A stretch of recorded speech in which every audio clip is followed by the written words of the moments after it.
All right, what's up, y'all, man? This is your boy, y'all's chosen one. We're in the great book of Jasher. We're in chapter 30, 31. We're going to start with verse 16. We see that Leah has produced Reuben, the firstborn, Simeon, Levi, and Judah. So those were the sons of Leah, because Rachel, even though she was beautiful, couldn't have kids. The Most High closed up her womb, and you'll see why. All right, because prophecies must be fulfilled in order for Yah to get the glory. That's the way he set it up. All right, verse 16.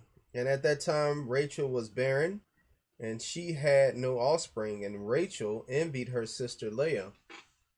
And when Rachel saw that she bare no children to Jacob, she took her handmaid Bilhah, and she bare Jacob two sons, Dan and Naphtali. You read that in Genesis chapter 30, verse 1. You read that in Genesis chapter 30, verse 1.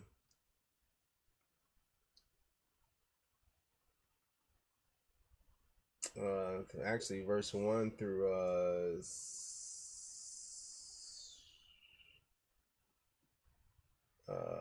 6, I think. No, verse 8. Verse 1 through 8. And when Leah saw that she had left bearing, she also took her handmaid Zilpah, and she gave her to Jacob for a wife. And Jacob also came to Zilpah, and she also bare Jacob two sons, Gad and Asher. So now that Leah had already been his wife, so she had the authority to give her handmaid away for her to be a wife. You know, Rachel wasn't, even though he loved Rachel more, but she had that authority to give her handmaid to him to wife, to bear children through her, because she had thought she was done past childbearing. So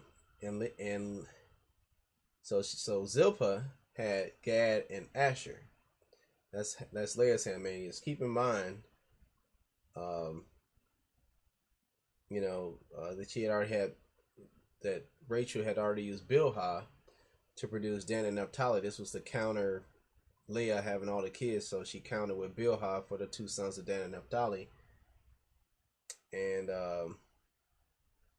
so what does Leah do? She in return gives her handmaid Zilpah and produces Gad and Asher. All right, and when Leah saw that she had left bearing, she also took. All right, we did that. Verse 18. And Leah again conceived and bare Jacob in those days two sons and one daughter. And these are their names: Issachar, Zebulun, and Dinah. And Dinah, even though she's the daughter, she is gonna. It doesn't say so much about it in the Bible, but what Shechem had done is gonna cause just calamity, and it's storied very well in the book of Jasher. It is storied very well. It's awesome. But so she produced Issachar, Zebulun, and Dinah. So we see that Jacob and Leah, their kids are Reuben, Simeon, Levi, Judah, Issachar, Zebulun, and Dinah. Those are their sons and daughters and daughter. And Rachel was still barren in those days, and Rachel prayed unto Yah at that time, and she said, O Yah, the Almighty, remember me and visit me, I beseech thee, for now my husband will cast me off, for I have borne him no children. And that's what men did. They cast their wives off for a different reason. Even though she was beautiful, she was getting older though. And it's like, man, you can't give me no childbearing, you can't even give me a kid. And the Most High heard her and opened her womb, and Rachel conceived and bare a son. And she said, Yah has taken away my reproach. And she called his name Joseph, saying, May Yah add to me another son. And Jacob was 91 years old when she bare him. So that's in Genesis 30, verse 23 to 24. At that time, Jacob's mother, Rebekah, sent her nurse Deborah, the daughter of Uz, and the two of Isaac's servants unto Jacob. And they came to Jacob to Haran. They said unto him, Rebekah has sent us to thee, that thou shalt return to thy father's house to the land of Canaan. And Jacob hearkened unto them in this which his mother had spoken. At that time, the other 7 years which Jacob served Laban for Rachel were completed, and it was at the end of 14 years that he had dwelt in Haran that Jacob said unto Laban, Give me my wives and send me away, that I may go to my land. For behold, my mother did send unto me from the land at Canaan, that I should return to my father's house. That's in Genesis 30, verse 26. And Laban said unto him, Not so, I pray thee. If I have found favor in thy sight, do not leave me. Appoint me thy wages, and I will give them, and remain with me. That's verse 27. Genesis 30, verse 27. Now, what Laban is figuring out that, man, this guy is blessed. The Most High is really looking after him, man. If this guy leaves, man, because whatever he's blessed with, I'm being blessed with too.